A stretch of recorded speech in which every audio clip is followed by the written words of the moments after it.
Welcome to another video Devar Torah.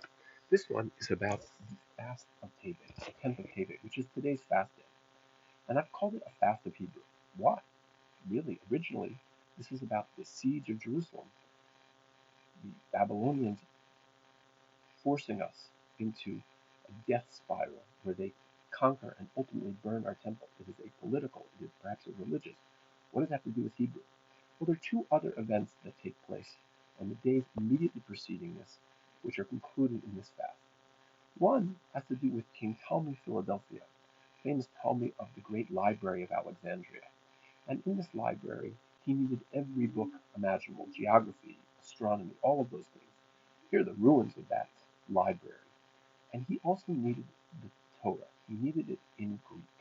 And this was a problem because ultimately what happens is that the rabbis are told, go translate it. Not just one rabbi, but 70 of them in separate rooms.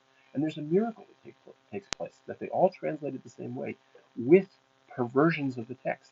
Perversions of the text meant to minimize erroneous readings of it, things that would perhaps incite the ire of people and suggest problematic readings of the Torah. And so, for example, Talmi's wife was her name was Arnevet, and one of the non-kosher animals, the Arnevet, didn't want to say that his wife wasn't kosher, as an example. But it really represented a much bigger problem. It represented the fact that the Torah itself was going to be perverted, not just as a doctrine on its own, but also with its relationship to the Jewish people.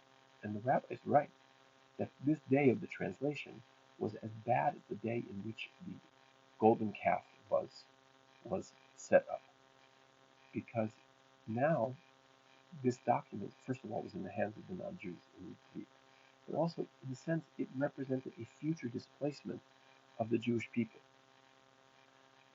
The liturgy of the day uses an interesting idea. It says that the plowmen plowed across my back, they made long the furrows, meaning this deepened the exile.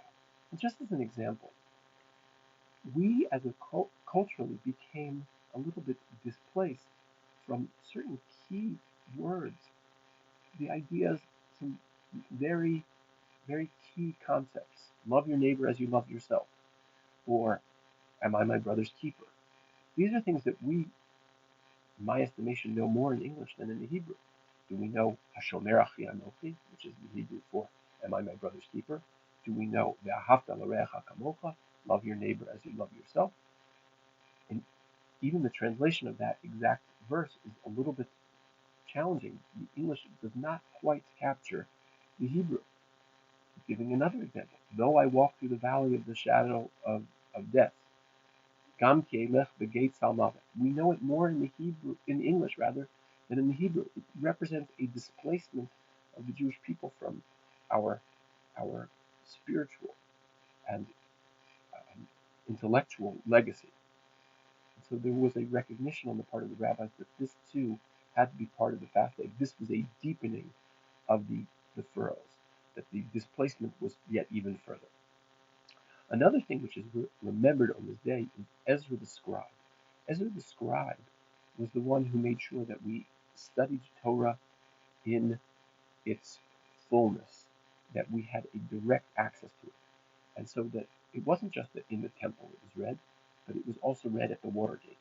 It had to be read in the synagogues. It had to be read, the Torah had to meet the people. Not only that, they had to actually see the Hebrew. And so the idea of raising up the Torah, the Hagbah, where we see the letters, that was instituted by Ezra because he knew we needed this direct connection with Hebrew. I call this the Fast of Hebrew because I think it's an important moment in the life cycle, if you will, of the Jewish people. That we, especially here in the edge of the West, we need to know our Hebrew better. And regrettably, many of us have let this skill slip.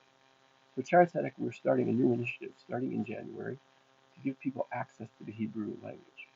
If you do not have the Hebrew skills you wish, we are going to give you free Hebrew classes. Not only that, we're going to add to the basic language classes in the same evening the ability to learn Hebrew content. How is Hebrew used in the Siddur? How is it used in the Tanakh, in the Bible? So that you get to resonate. When you open the Siddur, you get to resonate with the language. You get to understand it, feel comfortable with it, feel at home with it. The same is true with the Tanakh and the Bible. And I hope, אני מאוד מקווה,